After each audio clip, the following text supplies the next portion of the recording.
Really quickly, it makes me think about this system that one of my dear friends, I just study her parenting. She's so good. She has four kids and they have a checklist. It's like, okay, it's getting ready for bedtime. Everyone check the things off your checklist. And they independently, now they use their little skylight, but they used to have like Oh, from yeah. Amazon, it was written and all they had to do was hit the little plastic thing over the 3-year-old, the 6-year-old at the time, the 8-year-old. It was like, yep, here's what That's we're so doing. smart. Is your checklist done? Well, where are you? Okay. And it was pretty independent, I honestly. love It was very that. cool. I was like, That's oh, I'm awesome. taking notes for the future. It was very cool to see in action. I saw it several times. So it was like not just the one novel night. I was like, oh, this is a thing. And the kids just, yep, here's my checklist. I'm like, oh my gosh. It's That is nice when it's awesome. external, and I feel like that the Skylight calendar has helped with that. That it's an external thing. That things are there, Yeah. and then you can go, and then they love touching it because It's like not Exactly. check it mom off. asking you to do something. Yep. Yes. That's a great, I actually might try that. Our skylight is downstairs, but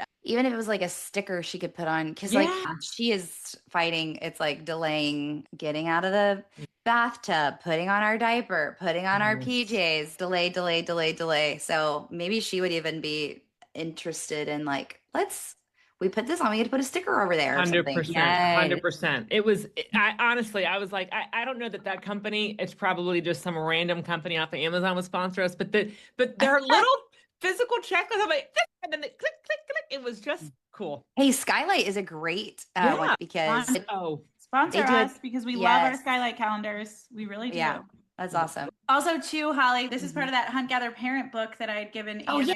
Ian. Yeah. One thing that they talked about is what do big kids do? And so little kids can be like, oh, big kids brush their teeth. yes. Big kids get out of the bath. Big kids put on their PJs. So smart. Good. And that was something that they would always do. I like that. What does a big kid do before they go to bed? Yep. Yeah.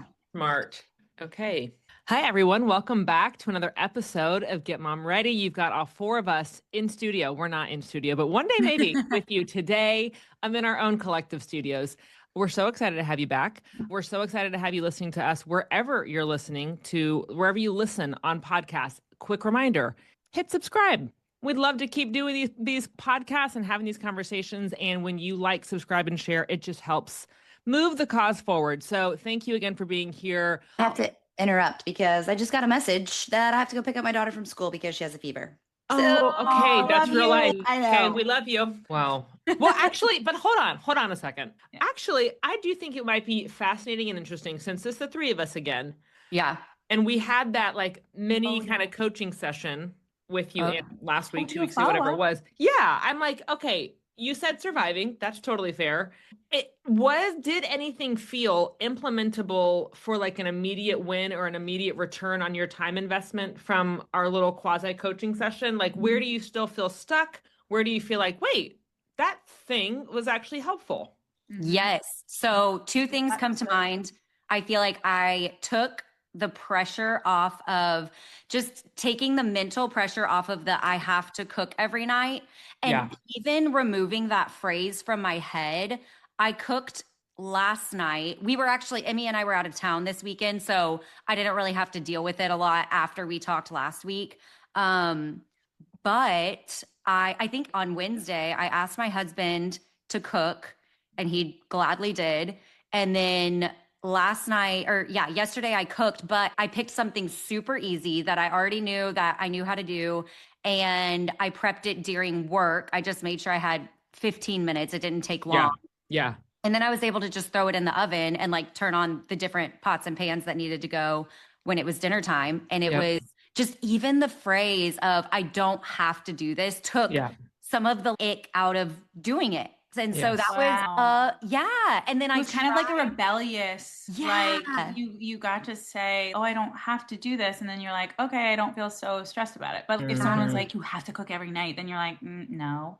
I'm not gonna do it. Exactly. Or I'm going to be miserable doing it because it's like a must. But That's saying it. you don't have to, you're like, okay, so I could choose something enjoyable. Exactly. And I picked after we talked last week on my shopping cart, I put some like pre-made meals for lunches for me so that, because I mean, I always figure it out, but sometimes it's like frozen pizza and then I feel Totally. the Yeah. rest of the day. And so it's kind of, I don't want to do that all the time unless I'm craving it, you know? Yeah. And so that I had a delicious pre-made meal for lunch today. And that was so nice just to have ready. And then Awesome. I'm trying, actually, your post the other day, Hannah, about showing me all the things that are showing the world, all the things that all the groceries you bought for. you like the I loved that. And it inspired me to think, okay, what are some different ingredients that can kind of be mixed and matched depending on what I'm feeling like doing that night?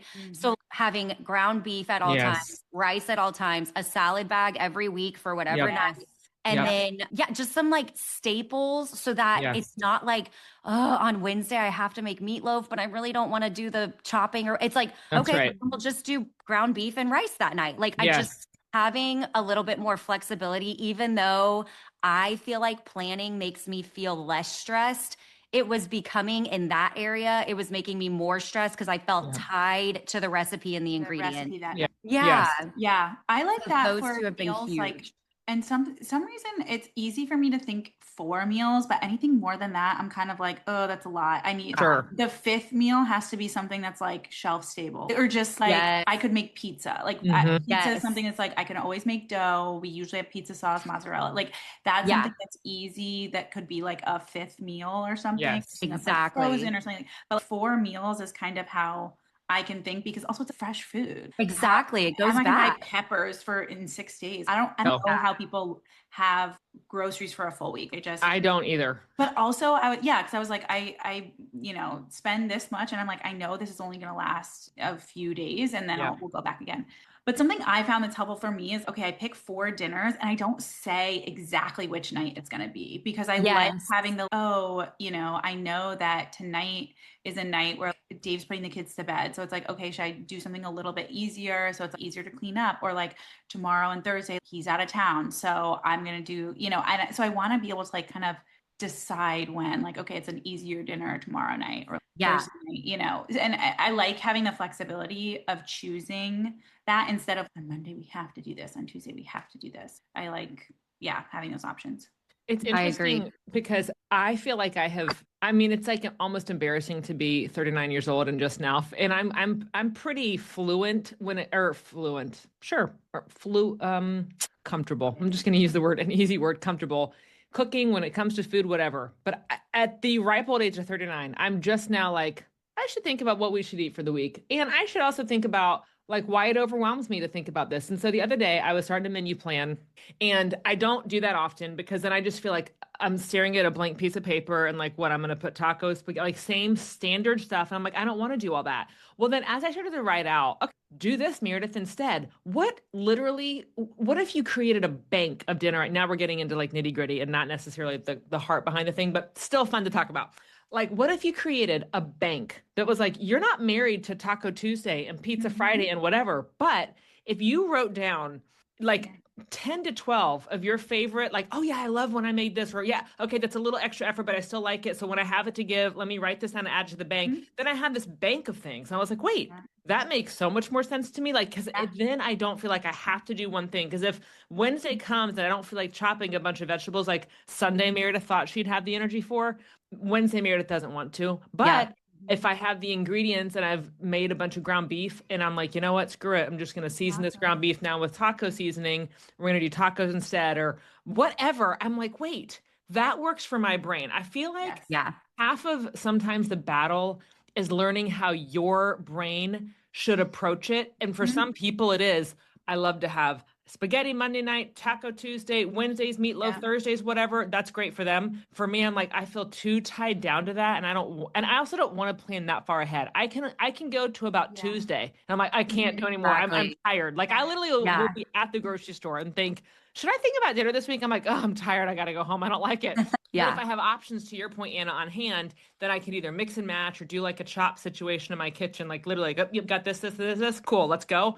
It's so much more liberating to me. But what I am finding about myself is it is helpful for me to at least have some staple ingredients. So if I have this bank of things I want to make for dinner, I know that I always pretty much need to have X, Y, and Z things in my refrigerator and pantry. Why is this revolutionary? Why am I 39 I don't just know, now but figuring this it is out? hard. It is, because I always would go to people's houses who cook, you know, every night or whatever. And I'm like, man, they always have fresh garlic. But it used to feel like, oh, the weeks I buy garlic, you know, it grows the sprouts and I never used it. And then I need garlic the one time I don't have it type. It's Keep like, it in the fridge. Oh, that's smart. I like that. Fridge.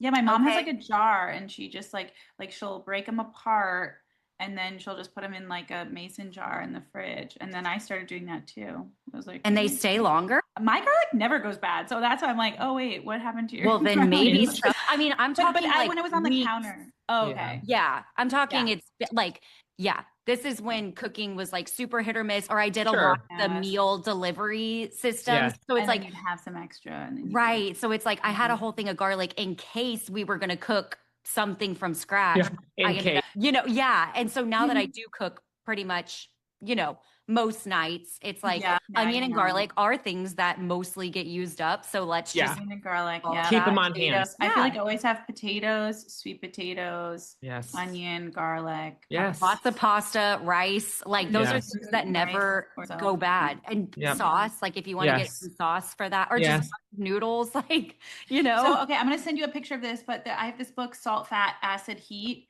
And we can do a whole podcast episode. There's a thing in the front that's like pantry staples. And I'm like, oh, yes, I need this, you know? So it's like, just like, what should I have in my pantry?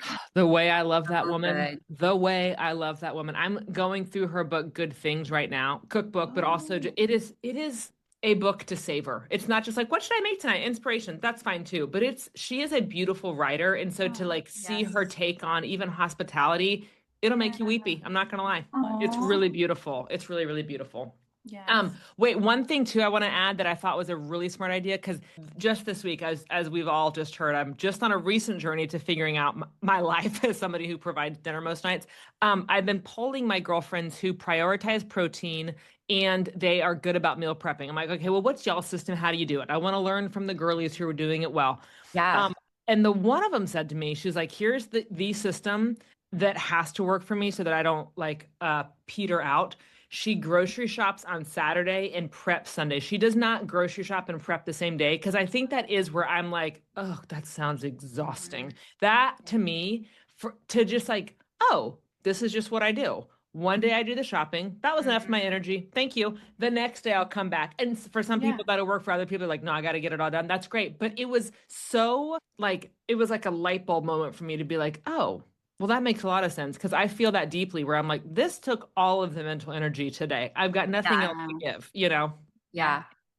That's good. Anyway, no, I love that, because then you don't feel like it's so overwhelming. I think so many times we don't do something because it's like the decision of it feels overwhelming, or the actual task of it feels overwhelming. And if we literally just break it down, like, why does scheduling my kids' orthodontist thing feel overwhelming? But it's literally just do the one thing. Like, just call. Just call. Because like in my head, I'm like, braces. And it's like, you haven't even been there.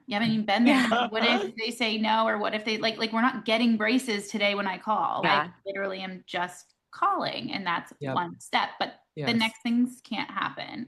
Right. We do the one thing. Take the one step. I know. But then I think to that point, Anna, this kind of goes back to what you're saying. Like, sometimes I think the fallacy for us in the grocery store, bringing it back to food really quickly, is like, I'm gonna make some up stuffed peppers this week. Well, Thursday comes around, you're like, I took the one step and I don't want to take the next step. So you know what I'm saying? Where you're like, So then this was interesting that I learned about myself as I was kind of creating my meal bank, writing down like, okay, let's just like have this all in one place.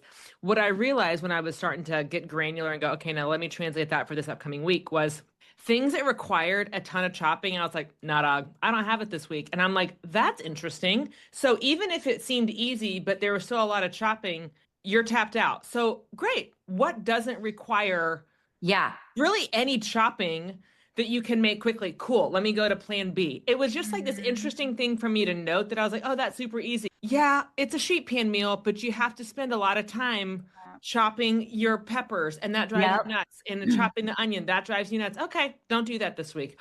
Wow. Yeah. Yeah. You could also, I don't know if Whole Foods has this, but you could buy already chopped onions. 100%. 100%. There are times that I do that, and then I'm spending 17 times the amount on a chopped onion. I know. But you know what? Honestly, I bought like frozen chopped onions before, and I'm like, you know what? This is great. I know. This There is for sure, great. for sure. Or Tyler, like my fajita vegetables, because it's like yes. onion, red pepper, Yes. you know, whatever. Like Yes. Trader Joe's has a great bag of like fajita vegetables, and I'm like, Yeah. they're not seasoned, but I just throw them in the pan, and Yes. then you know, And they're good to go. Yeah, tacos get to be a non-chopping day. It's Yeah. like throw that in the pan, ground the beef, or brown the beef, brown the ground beef. Yes. Yes. I think like the thing, I mean, we're getting granular, and I think honestly for me, I love these kind of episodes because it helps my brain think about, oh, that's smart. Oh, that's smart. I love like the tips and tricks and insights. But I think maybe the core principle behind this that I'm noticing certainly about myself is like, just get curious about where the friction is and see if there are ways, if there's like one simple step you can take to reduce some of the friction so that you can, because to your point, Anna, like we talked about last week, like dinner has to get eaten, not even made. It can be delivered, it can be bought, but it has to get eaten. So what is the friction that like makes it feel like, oh, let's just identify at least one thing we can do to reduce the friction or make life easier. And that I think is kind of the heart behind this conversation, even though we're talking about dinners. But we are, I mean, any person in America, I feel like, who is mainly responsible for dinner in their household, it is a pain point. I mean, I feel like this is like a common thing where it's like, what to make for dinner. I don't want to make dinner. If I have to chop one more vegetable, if I have to pick up any more garlic skin off the floor, if I have to do it, you know what I mean? So it's like, we're all in this together. Yeah. 100%. Anna, was there something else? I think you said there were two things. You were like, there's two takeaways. Like one of them was taking away the pressure of like, oh, I don't have to do this. And then was there another thing? Yes. Let me remember. I think just the idea, I was actually talking to my parents about this weekend, the idea of taking stock, like what we were just talking about, the idea of taking a minute to assess, okay, what is it about this system, whatever the system is, that feels broken, that makes me feel ugh every time I step back into this system? And to take it away from food for a minute, one of the things that I've applied it to this week was pick up from school. I've found that a lot of it depends on kind of what the day looks like, but a lot of days I get to like the 3:30 mark of the day and my brain kind of crashes, and then it's about time to go get Emmy, and then I'm stepping into mom mode. And I was like, okay, what can I do? What's happening? What can I do to make it to where I have energy and I'm excited to pick her up and see her and we have a great evening? And so I'm still kind of in the discovery phase, but I realized if I stop work at least 10 to 15 minutes before I'm going to get her, turn on some music, kind of think through the night. If there's anything coming up tonight, like, am I stressed about anything tonight? Am I excited about anything tonight? And then trying to kind of emphasize the things that I'm excited about or that I could make more fun.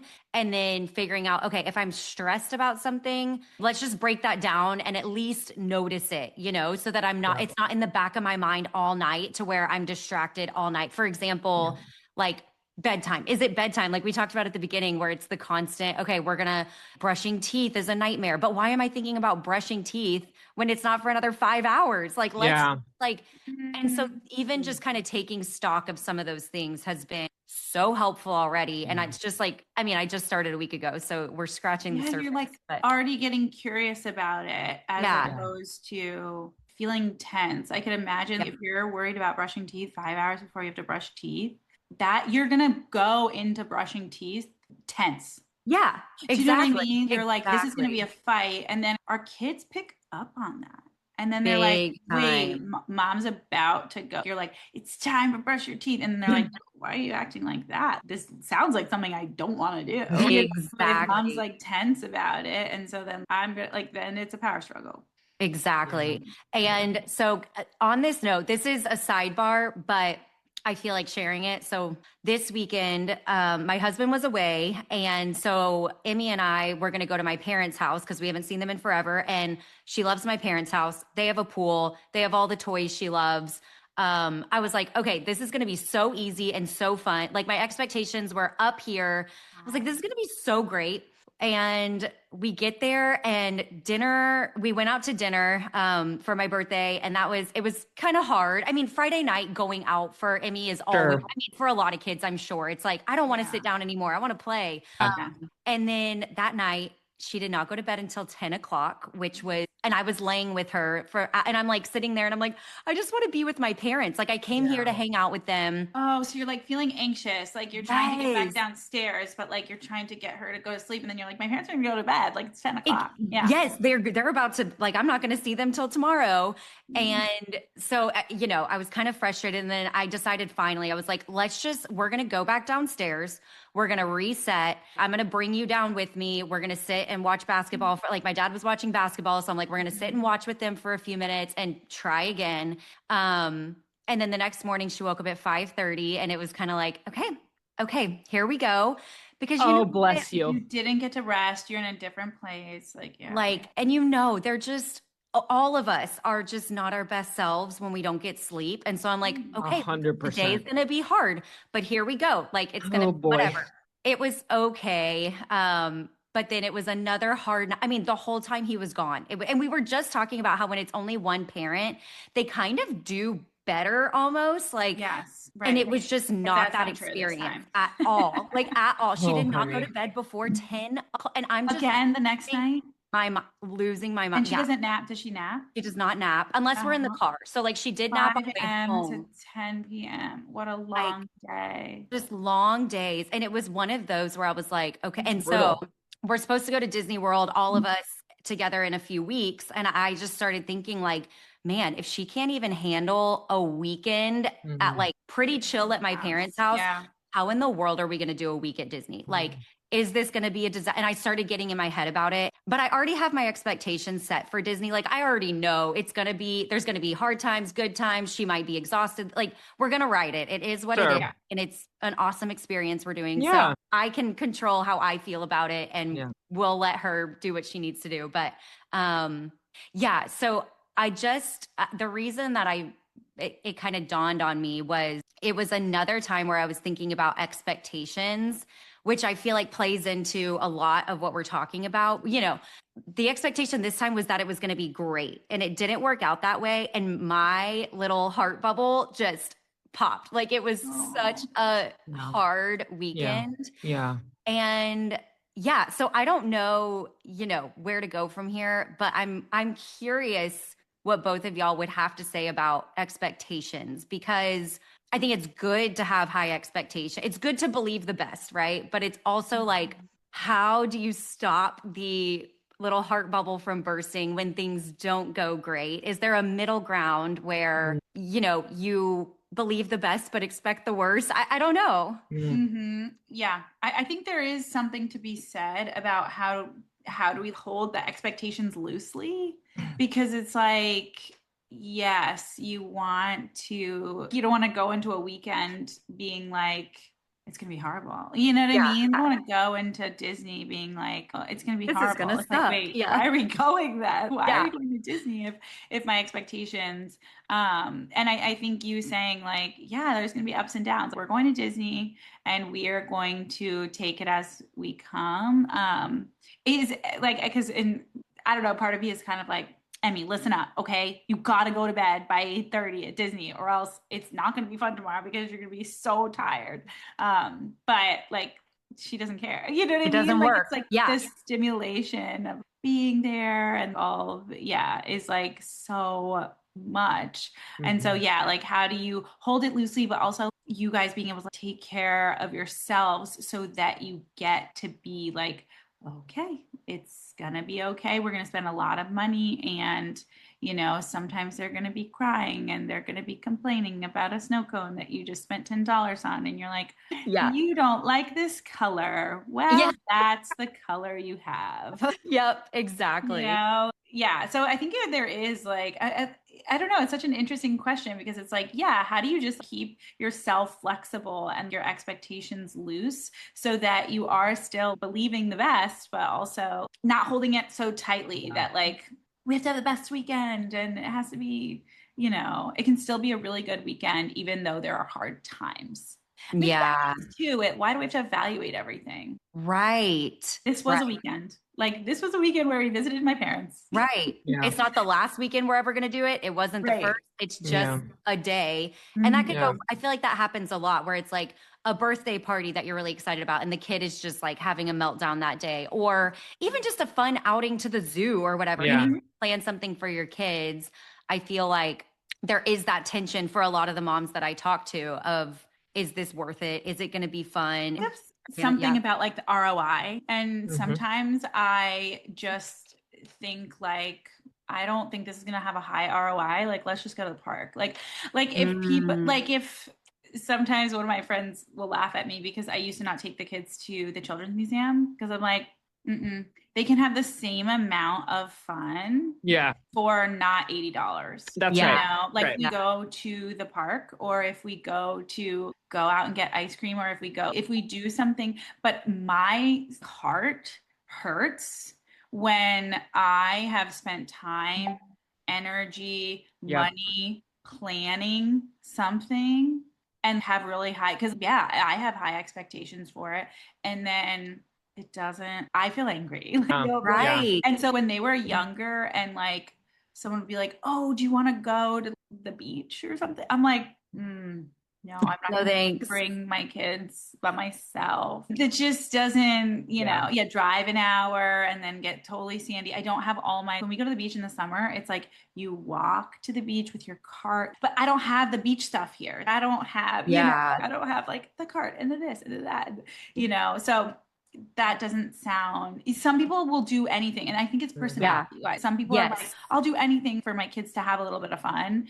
I know myself and I'm like, I don't want to be mad at you because you're a kid. Like you're a kid and you have emotions. But if you yell at me for like taking you on a fun day, like, nope, I don't want to do that. I'd rather they're going to have the same amount of fun. If you think of like how much they're like, yay, I went to the park and had snacks and had a treat. Their yay barometer, if you will. Like yay barometer. It was still fun. And then it's like, okay, we went to this cool, thing. They're still like, yay. And then they're like, oh, but I also hated this. And I also, what? That's so good. I do think it is more about knowing yourself and not putting so much on how much fun the kids are going to have. Cause it is so true. And if you're having fun doing whatever, they're going to have exponentially more fun. Like if you're, stressed the whole time and on edge and yelling the whole time, then they're not. But if you're a person who can handle all that and doesn't care about sand and doesn't care what happens when you're there. Then that's don't care about tantrums. Like, great. Yeah. Also going with someone else can always be helpful. Like, well, yeah. Parenting with someone else is always better than everything. That is, like every day. Yeah. So I will take, like, I love the zoo because it's outside, it's walking around, it's not overstimulating to me. It's not, I'm like, let's go to the zoo. That's so fun. I love that they get to be outside. They get to see all these animals. They love it. Those kinds of, the children's museum, it's like, it's loud. Everyone's running around. Somebody's always yelling at their kids. There's so much yelling at their kids. Someone's always lost, like everyone's hollering for them. Like the sensory input, you're like, this ain't it. Oh yeah. And then it's always a lot of reading. Your kids will be like, what does this thing say? And it's like, oh, let's look at this experiment. And then you start reading this experiment and then they're like, I don't care. And they're like, well, what about this one? And then you're like, oh, reading is chopping. And now I'm just like, that's how I feel about chopping. So that's but it's like, it's like so many science, it's every little thing is like a science experiment. And so you have to like read all the history about it. And then they're like, I don't like that. And then they're on to the next thing. Yeah, 100%. Yeah. And so I'm like, okay, well, let's do something. Hannah, I have a question for you because I have like all these thoughts, but they're theoretical because my child is an infant still, like just on the cusp of toddlerhood, but still just a little baby. And so I'm like, I have no clue about, I'm terrified when he has opinions and is like, no, I'm done. I'm like, oh boy, I am in for a wild ride. But Hannah, here's a question for you. Kind of, I'm, it's not on your behalf, but I'm using your Disney as an example because I'm like, what does one do? In my brain, what I'd like to think is that I would like, let me ask it this way. Hannah, what do you think about this? In my brain, I'd like to create like a plan of action, like, hey, we're going to Disney World. It's going to be awesome. And I really want to enjoy it too. You're going to have so much fun, and mom loves watching you have so much fun, and I get to have fun too. Can we think of ways for us to make sure that we're both really, or the three of us, whoever is going, and like having a really good time? And maybe we have a secret word, and when I'm feeling a little tired, like whatever it is to kind of circumvent, or like, hey, because Hannah, I personally am like, yeah, what about a conversation that's like, hey, in order for us to keep having fun, you do need to go to bed when the clock says 8, but we're going to do fuzzy thing before then. I don't know. How do you navigate that with the big kids? So it's not to say that there's never going to be a power struggle, because I am naive. I have a baby. I get that. I don't know. You know what about you know what, as they say in Ozark. But like, and if you, but like, I don't know, you know what about you know what when it comes to these things. But I'm like, could this work, Mom? Like, I have no clue. So what are some things? I mean, I was talking with a therapist last night and we were talking about over preparing. You can never like prepare your kids enough, kind of, or just that's like, good to know. Just like, don't think that like you're overdoing it when you're trying to prepare them for things. And I will say, I'm more the firm one, like in our house, like I'm a little more like, nope, sorry, like you gotta do this thing. But yeah, anyways, so I am under the, okay, we're going to prepare. It's been harder with 3 kids because I feel like I'm doing a lot of the little kid stuff. And sometimes I'll, realize, oh, I don't think I really prepared them that well for this thing. I think in most ways we have routine, but I think whenever it's kind of off routine, like I will accept blame for that kind of, and that if it's off the routine, it's probably something Dave and I did to not encourage. Okay. The like I don't know. Even this morning, one of my kids was like, "Oh, I didn't get enough sleep last night." And initially, I went to be like, "You went to bed too late," But it's like Dave was in there reading Harry Potter. It's not like she was staying up late defying us, Yeah. So, okay, maybe we need to leave your room at 8:15 instead of 8:45 to say, okay, if you, and our kids are at the age where, my middle falls asleep when he's reading Harry Potter, but then the oldest will like still be awake. But if he leaves her room at 8:15, like maybe she could read a little bit on her own, but she's going to get bored and fall asleep, tired. But they'll stay up if you're in there reading to her. So that was on us, that was on Dave to be like, okay. It's almost like you prepare for the parameters. It's kind of what I'm hearing you say, Hannah. Yeah, you're still in charge. And so I do think preparing them, and what keeps coming into my mind is when we're at my parents' house, it's up to us to be like, it's time to go upstairs now. Like now we're going to do the thing. And then when they go to bed late, it's like, well, we wanted to have a fire and we wanted to roast marshmallows. Right. To, do these things. And it's like, yeah, they're probably going to be a little cranky, or they're going to a sleepover. Like they're going to be cranky tomorrow. Yeah, totally. I could be annoyed at them for being cranky, but it's not really, it's not really their, it's not really their fault. Yeah, it's just it's just what it is. But I do think, I think there's a lot of preparing when it comes to, I think of like manners, or, hey, listen, we're about to go to a restaurant, or, hey, listen, we're about to go to our neighbor's house who have, younger kids. There will be no potty words. There will be no this. Like these kids don't know to use potty words, so you teach them. You need to be a good model. So there's that, preparing them for things like that. Or like, hey, we're going to a place where there's going to be a lot of grownups. There's not going to be a lot of space to run around. You guys are going to have to, you could bring a book, you could, do these things like, but we are going to have to sit for a little bit, or that's good.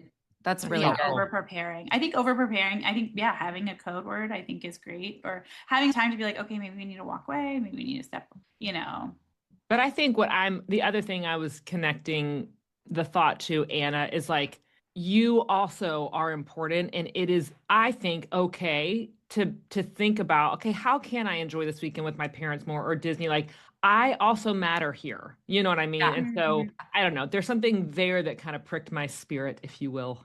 Yeah, for sure. And I do think in preparing kind of what you were saying, expectations around not so much consequences, but it's like, hey, if I do see this behavior, this is what we're going to do about it. And so they're prepared because I mean, we're still kind of navigating that kind of stuff with Emmy of like, what are the consequences for certain behaviors and figuring out what works with her. Like we haven't quite nailed it yet. And so it is kind of like, okay, choosing ahead of time and letting them know, because then it's only fair. It's like if they didn't know that was a thing to not do. It's hard to do it in the moment. Yeah. Then and that's you a don't good it word. doesn't feel fair without a warning. That's a really good word. Yeah, I think that is something that's super helpful so that they know, hey, in this environment, these are the things where we're going to have a little bit of you and me time if I see them happen, or we're going to go sit in the car for a few minutes until we can calm down if this happens, or whatever the consequences or like the behavior. And so I think that's so smart. Yeah. And taking turns, I feel like for you and your husband, like being able to like tap out, like, hey, you're in charge of bedtime this night, or I'll be in charge this night. Being able to alternate, because like if you want to go hang out with your sister, like you know, let me go hang out on her balcony after her kids are asleep. Like I don't want to be laying in bed, you know, I don't want to be laying in bed till 10 o'clock. I want to be hanging out.